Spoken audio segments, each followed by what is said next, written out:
റാഹത്തുൽ ഹറമൈനി ഉംറ സംഘം ഇന്ന് യാത്ര തിരിച്ചിരിക്കുന്നത് ത്വായിഫിലേക്കാണ്. ഇതാണ് ത്വായിഫിലെ തലവെട്ട് പള്ളി. ശേഷം അബ്ദുല്ലാഹിബിൻ അബ്ബാസ് റളിയല്ലാഹു അൻഹുവിൻ്റെ മഖബറ സിയാറത്ത് ചെയ്തു. മസ്ജിദ് അബ്ബാസിൽ കയറി നിസ്കരിക്കുകയും ചരിത്രപ്രസിദ്ധമായ ത്വായിഫിലെ അബ്ബാസ് റളിയല്ലാഹു അൻഹുവിൻ്റെ വീടും കിണറും സന്ദർശിച്ചു. ഇനി നമ്മൾ പോകുന്നത് കേരളത്തിൽ നിന്നും ഉമർ ഖാലി റളിയല്ലാഹു അൻഹു ത്വായിഫിൽ വന്ന് നിർമ്മിച്ച പള്ളിയാണ്. മസ്ജിദുൽ ഹുനൂദ് എന്നറിയപ്പെടുന്ന ഈ പള്ളി ത്വായിഫിലെ ഭ്രാന്തന്മാർ നബിതങ്ങളെ കല്ലെറിഞ്ഞ സ്ഥലമാണ് ഇത്. അതിനുശേഷം അവശനായ നബിതങ്ങൾ നേരെ പോയത് ഒരു മുന്തിരിത്തോട്ടത്തിലാണ്. അദ്ദാസ് എന്ന് പറയുന്ന ആളുടെ മുന്തിരിത്തോട്ടമായിരുന്നു അത്. അദ്ദേഹം നബി സല്ലല്ലാഹു അലൈഹി വസല്ലമ തങ്ങൾക്ക് ഒരു കിണറ്റിൽ നിന്ന് വെള്ളം കോരിക്കൊടുത്തു. അന്ന് അവിശ്വാസിയായിരുന്ന അദ്ദാസ് പിന്നീട് ഇസ്ലാമിലേക്ക് കടന്നു വരികയും ഇസ്ലാമിൽ വലിയ പദവി അലങ്കരിക്കുകയും ചെയ്തു.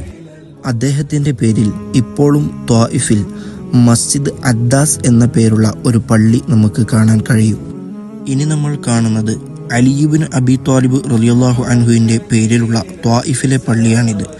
ലോകത്തിൽ ആദ്യമായി മിനാരം നിർമ്മിച്ച പള്ളിയാണ് ഇപ്പോൾ നമ്മൾ കണ്ടത്. ഈ കാണുന്ന വീട്ടിലായിരുന്നു നബിതങ്ങൾ ഇബാദത്തിലായിരുന്നത്.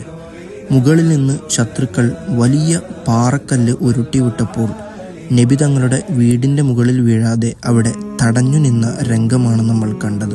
നിങ്ങൾക്കും ഞങ്ങളോടൊപ്പം ഉംറ ചെയ്യാനും ഈ ചരിത്രപ്രസിദ്ധമായ ഭൂമിയിലൂടെയൊക്കെ യാത്ര ചെയ്യാനും അവസരമുണ്ട്.